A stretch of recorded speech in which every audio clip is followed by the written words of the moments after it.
Bismillahir Rahmanir Rahim. Yawmul Khamis fi Rajab. Traduction du poème de Cheikh Ahmadou Bamba.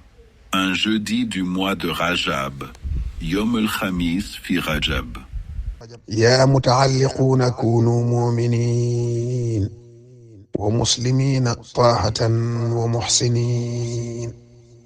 Ô vous, disciples attachés à moi, obéissez à votre Seigneur.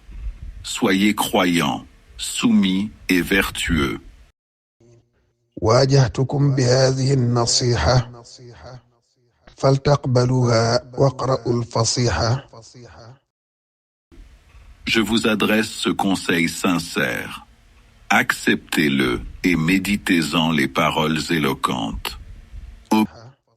ممتصلين كل ما به أمر ربكم الذي هداكم وعمر. Obéissez pleinement à tout ce que votre Seigneur, celui qui vous guide et entretient vos vies, vous ordonne. اجتنبوا جملة ما عنه نهى ربكم الذي هدى ذوي النهى. Éloignez-vous de tout ce que votre Seigneur, celui qui éclaire les esprits sages, vous interdit. لكم طلبت منه غفرانا يدوم توبوا معا لربنا الباقي القديم. J'ai demandé pour vous un pardon éternel auprès de votre Seigneur. Repentez-vous ensemble à Allah, l'Éternel. خذوا الحلال واتركوا الحرام وتطلبوا بالورع المراما. Recherchez le licite et évitez l'illicite, et atteignez vos objectifs grâce à la piété. من أكل الحلال أرضى الرب أما الحرام فهو يرضي الخباء.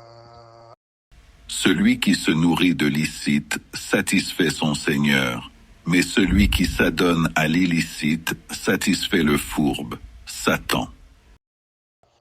يا أيها العباد روموا بالتقى كرم باق جاذب ذا الارتقاء. Ô vous, serviteurs, élevez-vous par la piété, car elle est une noblesse éternelle et une ascension spirituelle. سفه من يدلب جنات بلا عبادة فإنه لن يقبلا. Insensé est celui qui espère le paradis sans adorer son Seigneur, car ses actes ne seront jamais acceptés. فهذا الذي أقبل للخيرات بتوبة من جملة الحشرات. Bienheureux est celui qui se tourne vers les bonnes œuvres, par un repentir qui efface tous les regrets. يا أيها الجهال فلتعلموا فرائد الأعيان ولتستسلموا. Ô vous, ignorants, apprenez les obligations individuelles et soumettez-vous entièrement à votre Seigneur. رمت لكم سعادة الدارين بمن حماني عن العارين.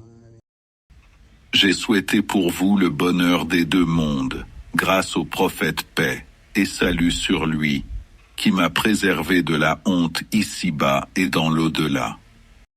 جدت لكم بهذه النصيحة وإنها تكفيهم الفضيحة. Je vous ai donc offert cette recommandation, qui vous épargnera toute disgrâce. بجاه من قاد جميع المؤمنين عليه تسليما محب المحسنين. Par la grâce du prophète, le guide de tous les croyants, qu'Allah lui accorde la paix et les salutations. Que l'agrément du Seigneur soit sur notre cher, le serviteur du prophète, et que ses enseignements continuent d'éclairer nos vies. Traduction.